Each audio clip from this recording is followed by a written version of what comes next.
আসসালামু আলাইকুম, কি অবস্থা সবার। এইটা হলো ভিভো Y03।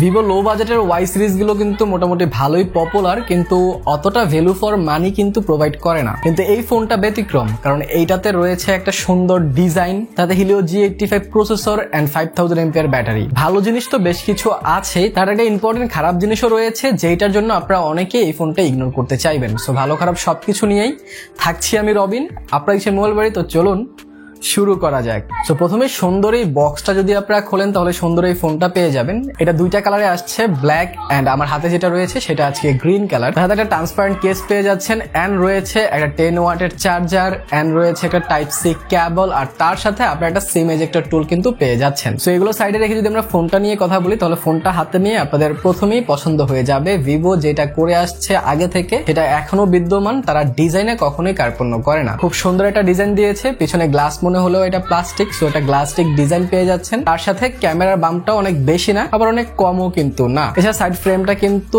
একদম ফ্ল্যাট করে দেওয়া হয়েছে, যার কারণে একটা প্রিমিয়াম ভাইব কিন্তু আপনাদেরকে দিবে। সো হাতে নিয়ে একটা প্রিমিয়াম ফিল আসবে। ইভেন আপনারা যখন কথাবার্তা বলবেন দেখতে কিন্তু অপর সাইড থেকে যে দেখবে তার কাছে ভালোই লাগবে এটা। সো ওভারঅল ডিজাইন নিয়ে আমার কোনো প্রকার কমপ্লেন কিন্তু থাকবে না। এটা যদি আমরা আশপাশে একটু নজর দেই তাহলে বটম সাইডে আপনারা পেয়ে যাচ্ছেন একটা মাইক্রোফোন, একটা টাইপ সি পোর্ট এন্ড রয়েছে একটা হেডফোন জ্যাক। হেডফোন জ্যাক অনেক ইম্পর্টেন্ট। রাইট সাইডে আপনারা volume rocker and power button পাচ্ছেন, যেটার পজিশনও কিন্তু খুব ভালো জায়গায় ছিল। আর লেফট সাইডে আপনারা একটা কমপ্লিট সিম ট্রে পাচ্ছেন, যেখানে সিম কার্ডের পাশাপাশি একটা মেমোরি কার্ডও কিন্তু ইউজ করতে পারবেন। আর টপ সাইডে একটা টপ ফায়ারিং স্পিকার কিন্তু পেয়ে যাচ্ছেন। ইয়েস, কোনো প্রকার নয়েজ ক্যান্সেলেশন মাইক কিন্তু এই ফোনটাতে নাই। আপনারা হয়তো একটা জিনিস লক্ষ্য করছেন যে ভাইয়া এটার তো ফিঙ্গারপ্রিন্ট পেছনে নাই, তাহলে অবশ্যই সাইডে দেওয়া, কিন্তু সাইডের যে বাটনটা দেখা যাচ্ছে সেটা দেখে তো মনে হচ্ছে না যে এটার মধ্যে ফিঙ্গারপ্রিন্ট দেওয়া আছে। এন্ড যদি এটা আপনি চিন্তা করে থাকেন আপনি অবশ্যই রাইট, কারণ এই ফোনটাতে কোনো প্রকার ফিঙ্গারপ্রিন্ট সেন্সর দেওয়া নাই। আর আমি এটার কথাই বলছিলাম, যেটার কারণে অনেকেই হয়তো এই ফোনটাকে ইগনোর করতে পারছেন। আজকের সময় 2024 সালে এসে 12,000 টাকা দিয়ে আমরা যখন ফোন কিনতে চাই তখন ফিঙ্গারপ্রিন্ট এটা একটা নেসেসিটি।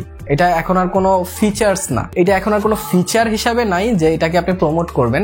এইটা এসেনশিয়াল, এটা থাকতেই হবে। এটা ফোনে ক্যামেরা যেরকম থাকতেই হয়, ডিসপ্লে যেরকম থাকতে হয়, ব্যাটারিও যেরকম থাকতে হয়, সেরকম ফিঙ্গারপ্রিন্টটা এখন আমাদের নেসেসিটি। এটা এই প্রাইসও কোম্পানি কেন দেয় নাই, এটা কিন্তু তারা আগের যে Y02টাও ছিল সেটার সাথেও করেছে। এইটা একদমই ঠিক নয়। তো যাই হোক, এই ডিসিশনটা আপনাদের কাছে কেমন লেগেছে সেটা কিন্তু আমাকে কমেন্ট সেকশনে জানাতে পারেন। বাট এই জিনিসটা আপনার কাছে খারাপ লাগলেও আপনার কাছে ভালো লাগবে যখন আপনি শুনবেন যে গাজীপুর চৌরাস্তার মোবাইল হাট শোরুমটি এই ফোনটা আমাদের কাছে পাঠিয়েছে। এন্ড মোবাইল হাট শোরুমটি কিন্তু আমি নিজেও হ্যান্ডেল করি। সো যদি কেউ থাকেন গাজীপুরের আশপাশে দেখা করতে চলে আসতে পারেন, এন্ড ভালো একটা প্রাইসে আপনারা এই ফোনটাও নিয়ে যেতে পারবেন। এছাড়া যদি আমি সামনের দিকে আসি তাহলে সামনের দিকে এই ফোনটা 6.56 ইঞ্চের একটা IPS LCD ডিসপ্লে পাচ্ছেন, যেখানে 90 Hz এর রিফ্রেশ রেটও দেওয়া হয়েছে। কালারে করেছি মোটামুটি ছিল, কালারগুলো একদম পাঞ্চি কালার বলবো না, একটু ফেডেড কালার ছিল, বাট ওভারঅল ঠিকঠাক আছে। ব্রাইটনেসটা আমার কাছে ভালো লেগেছে। ইনডোর আউটডোর আপনাদের ব্রাইটনেস যদি কোনো প্রবলেমে পড়তে হবে না, কিন্তু শার্পনেস জনিত প্রবলেমে একটু পড়বেন যখন আপনারা কোনো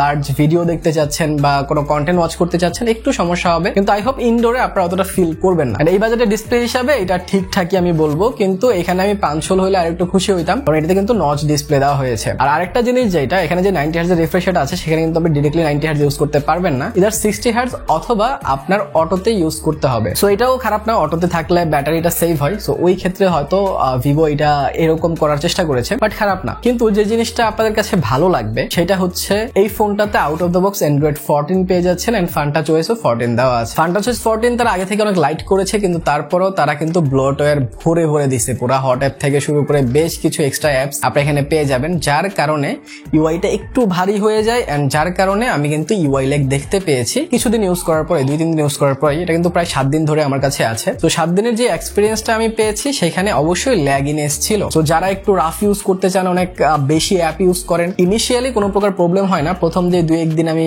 ইউজ করেছি, বাট সমস্যাটা শুরু হয় 3-4 দিন বা 4-5 দিন যখন চলে যায়, আপনি আরো কিছু অ্যাপ এখানে ইনস্টল করেন এন্ড আস্তে আস্তে যখন ইউআইটা একটু ভারী হইতে থাকে তখন কিন্তু আপনি হালকা ল্যাগের দেখা এখানে পাবেন। সো সেইটা অবশ্যই আমাদের মাথায় রাখতে হবে। কিন্তু এটা ভালো ব্যাপার ছিল যে ভিভো এই বাজেটে মানে 12,000 টাকার একটা প্রাইস পয়েন্টে হেলিও G85 চিপসেটটা অফার করছে, যেটা ভিভো সাধারণত করে না। খুবই বাজে প্রসেসর দেয় তারা এই বাজেটে, কিন্তু এটা ওইটাতে প্রসেসরটা মোটামুটি ভালো ছিল। অবশ্যই এটা একটা গেমিং প্রসেসর সেটা বলবো না, বা গেমিং ফোন বলবো না, কিন্তু এইটাতে আমি ফ্রি ফায়ার খেলেছি, খুব ভালোভাবেই খেলা যাচ্ছিল। ই ফুটবল খেলেছি, ই ফুটবলও খুব ভালোভাবে খেলা যাচ্ছিল। আপনারা অলরেডি জানেন Helio G85 দিয়ে কিন্তু এইসব গেম টুকটাক খুব ভালোভাবেই খেলতে পারবেন। সো এইটাও তার ব্যতিক্রম কিন্তু নয়। তাহলে নর্মাল যে গেমগুলো আছে সাবওয়ে সার্ফাস এন্ড আদার্স, সেগুলো কিন্তু খুব ভালোভাবেই খেলতে পারবেন। সো সেটা নিয়ে আপনাদের কোনো প্রকার প্রবলেম হবে না। আমি বেশ কিছু গেম প্লে দিচ্ছি, আপনারা দেখেন এন্ড ডিসাইড করেন যেটা গেম প্লে আপনাদের কাছে কেমন মনে হয়েছে, সেটা কিন্তু আমাকে কমেন্ট সেকশনে অবশ্যই জানাবেন। এছাড়া ফোনটার টপ ফায়ারিং যে স্পিকারটা রয়েছে সেটার কোয়ালিটি কিন্তু মোটামুটি ভালো ছিল।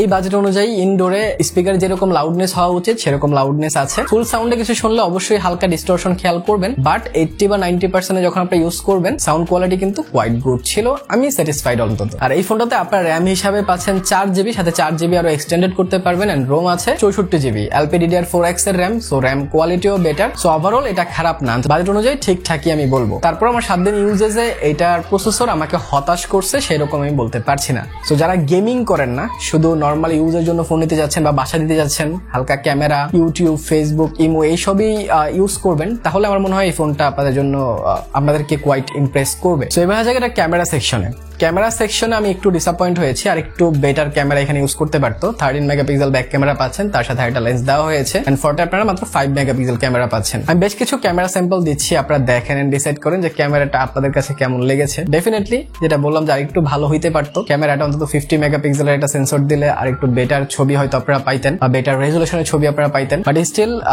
যেহেতু ভিভোতে অনেক কাস্টমাইজেশন অপশন আছে, বিউটি মুড আছে, সো এটার ক্যামেরাটা আপনাদের কাছে ভালো লাগবে যদি আপনারা ভালো লাইটিং কন্ডিশনে ছবি ক্যাপচার করতে পারেন। এছাড়া ফোনটাতে আপনারা 5000 mAh ব্যাটারি পেয়ে যাচ্ছেন, আর 10 ওয়াটের একটা চার্জিং পেয়ে যাচ্ছেন। 18 ওয়াট হলে অবশ্যই বেটার হতো, বাট কি আর করার, এই বাজেটে 18 ওয়াট কোম্পানি দিতেই চায় না, আর ভিভো, অপ্পো তো আরো দিতে চায় না। সো আপনারা 18 ওয়াটের একটা ফাস্ট চার্জিং মিস করছেন এখানে। বাট যদি আপনাদের কাছে সময় থাকে, রাতে 2.5 ঘন্টার উপরে লাগে এটা ফুল চার্জ হইতে, একবার ফুল চার্জ করে ফেললে এটা কিন্তু আপনাদেরকে সারাদিন খুব ভালোভাবে ব্যাকআপ দিয়ে দিবে। নর্মাল ইউজেসে প্রায় 1.5 দিন, আর রাফ ইউজও প্রায় একদিন ইউজ করতে পারবেন আপনারা। সো আই হোপ ব্যাটারি নিয়ে আপনাদের কোনো প্রকার প্রবলেম হবে না।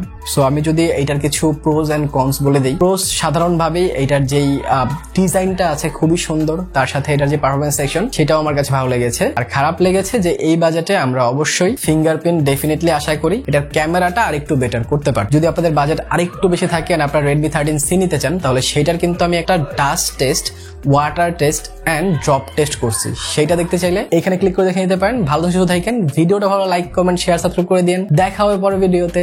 টিল দেন, আল্লাহ হাফেজ।